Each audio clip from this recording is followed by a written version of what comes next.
Pernahkah Anda membayangkan, saat kita berdiri di depan sebuah nisan yang bisu, sebenarnya ada percakapan yang tak terdengar antara kita dan mereka yang telah mendahului? Banyak yang mengira ziarah kubur hanyalah sekedar tradisi tahunan sebelum Ramadan tiba, atau sekedar membersihkan rumput yang meninggi. Namun, benarkah hanya itu? Di balik gundukan tanah yang diam ini, tersimpan nasihat paling jujur tanpa perlu kata-kata. Ustadz Abdul Somad kali ini akan membongkar 10 rahasia besar tentang mengapa kita perlu kembali ke tanah sebelum kita benar-benar menyatu dengannya.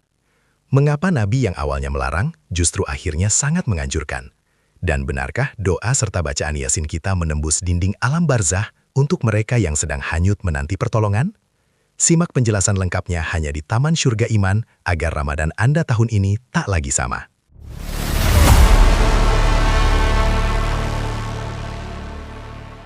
Pada kesempatan kali ini, kita akan membahas ziarah menjelang Ramadan yang disampaikan oleh Ustadz Abdul Somad. Ada 10 poin yang ingin saya sampaikan supaya mudah kita dan anak cucu mengingatnya. Poin yang pertama, kuntu nahaitukum an ziyaratil qubur. Dulu, aku melarang kamu ziarah kubur, kata Nabi. Dulu, zaman awal-awal Islam dilarang berziarah kubur, karena waktu itu orang ziarah kubur hanya untuk sombong menyombong. Saya, Fulan bin Fulan yang perang tak pernah luka. Hai Fulan bin Fulan yang kaya raya. Hai Fulan yang banyak harta, banyak kuasa. Itulah yang disindir Allah dalam surat At-Takasur. Alhaakumut takasur, hatta zurtumul maqabir. Artinya, bermegah-megahan telah melalaikan kamu, sampai kamu masuk ke dalam kubur. Tapi kemudian ketika ziarah kubur itu melembutkan hati, dan demi Allah, lain kalau sudah hati lembut meneteskan air mata, mengingatkan kepada mati. Maka hadis yang melarang ziarah kubur itu hukumnya mansuh, artinya terhapus. Maka kata Nabi, sekarang berziarahlah. Nabi SAW menziarahi kubur ibunya Aminah, dan dia dibawa oleh Aminah menziarahi kuburnya ayahnya Abdullah. Nabi beberapa hari menjelang meninggal dunia berziarah ke makam sahabat. Kalau kita ke Masjid Nabawi, terus berjalan ke belakang, sampailah di Uhud. Nabi berziarah ke Uhud beberapa hari menjelang menghadap Allah Subhanahu wa Ta'ala. Seolah-olah dia mengucapkan selamat tinggal kepada orang-orang yang ada di Uhud. Jadi, tentang masalah ziarah kubur, tak ada ikhtilaf di antara ulama kita. Boleh berselisih pendapat kalau pada masalah itu ada ikhtilaf. Misalnya, boleh kata Maliki, tak boleh kata Hambali, atau sebaliknya. Adapun tentang ziarah kubur, maka ada hadis kauli, perkataan, dan hadis fi'li, perbuatan. Hadis kauli, ziarah kuburlah kamu, dan perbuatan Nabi Muhammad SAW juga berziarah. Maka tak ada yang bisa mengelak karena dua dalil menunjukkan tentang disunahkannya berziarah ke makam orang-orang beriman. Poin yang kedua, Nabi SAW tidak menyebutkan waktu tertentu atau batas tertentu. Maka ini pernah ditanyakan kepada ulama Al-Azhar, namanya Syekh Atiyah Saqor, dalam kitab Fatawa Al-Azhar. Apa hukumnya berziarah pada waktu tertentu menjelang Ramadan, pagi Idul Fitri? Maka kata Syekh Atiyah, berziarah kubur itu hukumnya umum, maka berlakulah hukum umum. Jadi orang berziarah terserah dia mau pagi, petang, siang, malam, menjelang Ramadan, di bulan Ramadan, menjelang Idul Fitri, atau pagi Idul Fitri, silahkan ziarah. Adapun hadis yang menyebutkan Allah melaknat perempuan yang berziarah kubur, itu ada kronologisnya. Ada seorang perempuan anaknya meninggal, lalu dia ziarah pagi, petang, siang, malam untuk mempersedih diri. Ada perempuan yang suaminya meninggal, diziarahinya tiap hari untuk membuat dirinya semakin berduka dan meratap, niyahah. Maka Nabi mengatakan, Allah melaknat mereka yang selalu ziarah kubur hanya untuk mempersedih diri. Adapun berziarah kubur untuk mengambil pelajaran, maka sesungguhnya kita amat sangat dianjurkan. Waktunya tidak terikat, bebas, kapan saja. Poin yang ketiga, berziarah kubur menjelang Ramadan. Karena bulan mulia ini mesti disambut dengan kesucian hati. Disucikan hati dengan berzikir, disucikan dengan pengajian, dan disucikan dengan mengingat mati. Cukuplah kematian itu sebagai nasihat.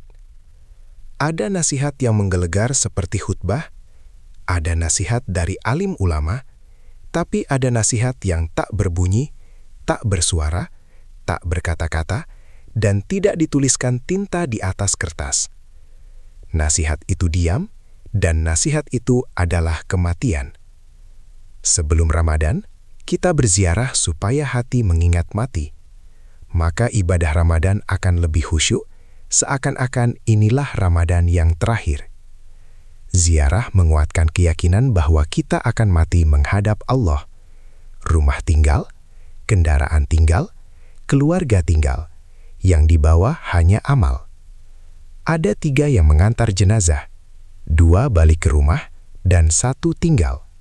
Yang balik adalah hartanya dan keluarganya, anak cucu, istri, kawan, sedangkan yang tinggal cuma 1, yaitu amalnya. Kadang mendengar ceramah masuk telinga kiri, keluar telinga kanan. Tapi begitu melihat langsung dengan mata, beda rasanya. Datang langsung ke kubur, duduk di sampingnya, kita melihat nyata bahwa orang tua kita sudah pindah alam. Ini memberikan pelajaran lebih dalam daripada sekadar mendengar cerita. Jadi, ziarah menjelang Ramadan ini adalah melembutkan hati, supaya Ramadan kita lebih khusyuk dan lebih takut kepada Allah Subhanahu wa Ta'ala. Poin yang keempat, kita disuruh menyambung silaturahim.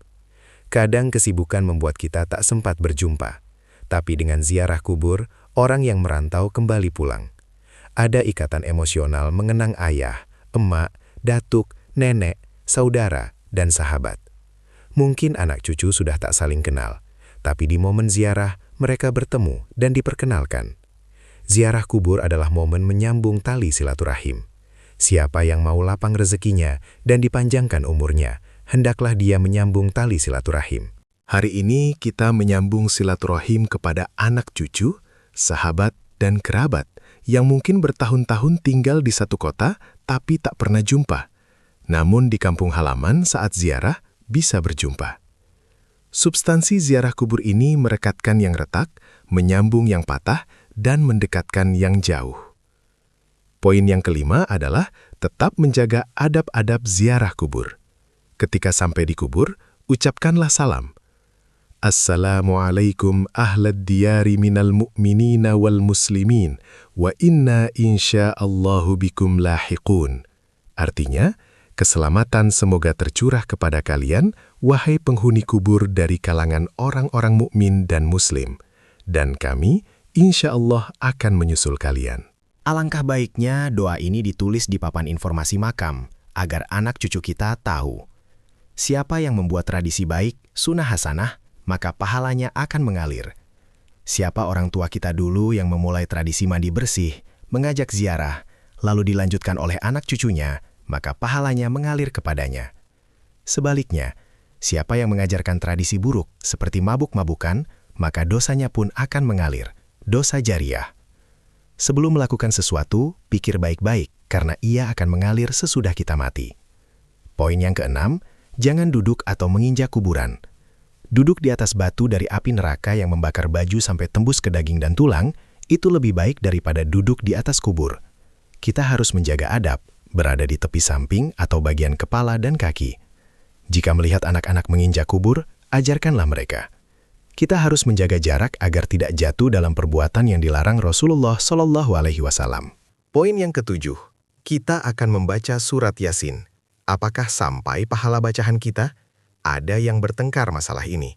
Dalil imam yang mengatakan sampai adalah ketika Nabi ziarah kubur dan menancapkan pelepah kurma yang masih basah.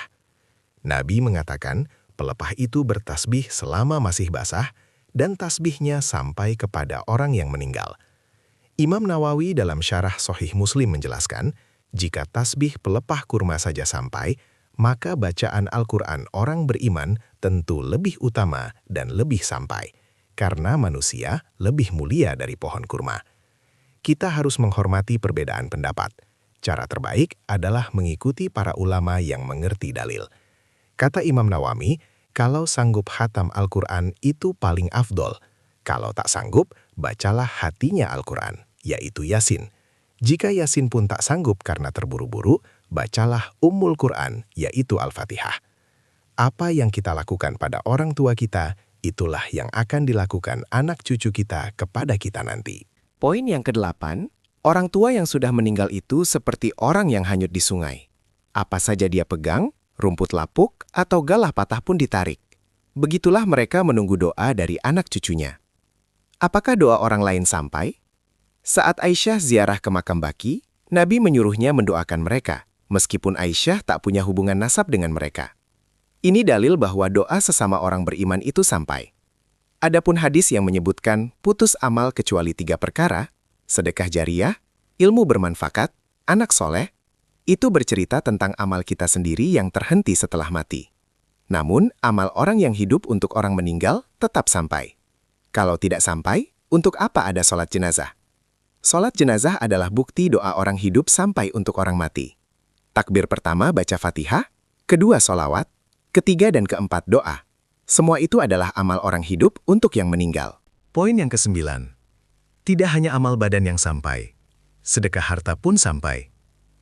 Sahabat Sa'ad bertanya kepada Nabi, "Ibuku meninggal, kalau aku bersedekah, apakah sampai?" Nabi menjawab, "Bersedekahlah, sedekahmu sampai." Sedekah yang paling afdol adalah memberi air minum. Jika air minum saja sampai, apalagi makanan, kurban, atau menghajikan orang tua. Nabi pernah berkurban atas nama dirinya dan keluarganya. Itu menunjukkan pahala kurban sampai. Begitu juga wakaf, seperti tempat wudhu atau toilet. Pahalanya akan mengalir terus selama digunakan.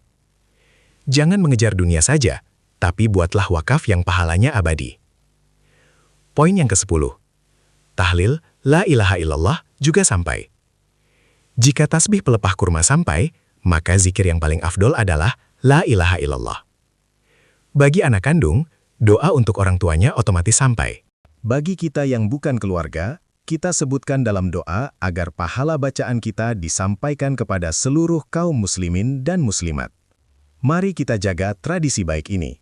Sampaikan kepada sahabat melalui media sosial agar menjadi syiar. Ingatlah, amal kita diperlihatkan kepada orang tua kita yang berada di alam barzah.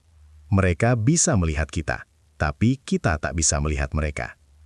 Alam barzah adalah batas antara dunia dan akhirat. Di sanalah mereka menunggu hingga hari kebangkitan. Cukup dengan perintah Allah, kun fayakun, kita semua akan bangkit. Hiduplah sesukamu, tapi ingat, kau akan mati. Yang kekal hanyalah amal soleh. Tanah yang kau wakafkan, masjid yang kau bangun, dan anak yatim yang kau sekolahkan. Itulah 10 poin yang mudah-mudahan bermanfaat. Mari kita khusyuk berzikir dan membaca Yasin. Sahabat Taman Surga Iman, 10 poin yang telah disampaikan Ustadz Abdul Somad tadi bukan sekadar rangkaian kata, melainkan pengingat bagi jiwa yang sering terlupa.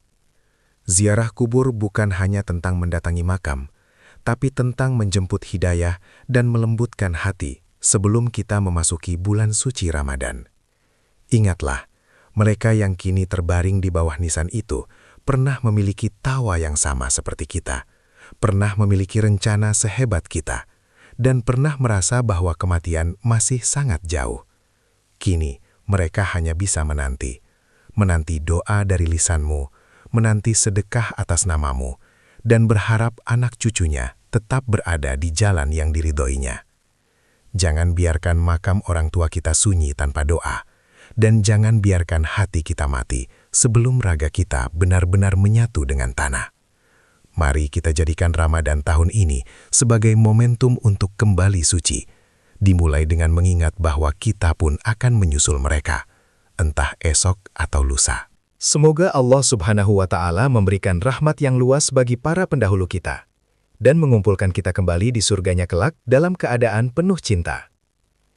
Jika video ini bermanfaat, silahkan tekan tombol like dan bagikan kepada keluarga atau sahabat terdekat. Siapa tahu, video ini menjadi asbab hidayah bagi orang lain yang sedang rindu pada orang tuanya. Jangan lupa subscribe dan nyalakan lonceng notifikasi untuk terus mendapatkan dakwah yang bermanfaat di channel Taman Surga Iman. Tuliskan di kolom komentar, doa terbaik apa yang selalu Anda panjatkan untuk orang tua yang telah tiada? Wassalamualaikum warahmatullahi wabarakatuh.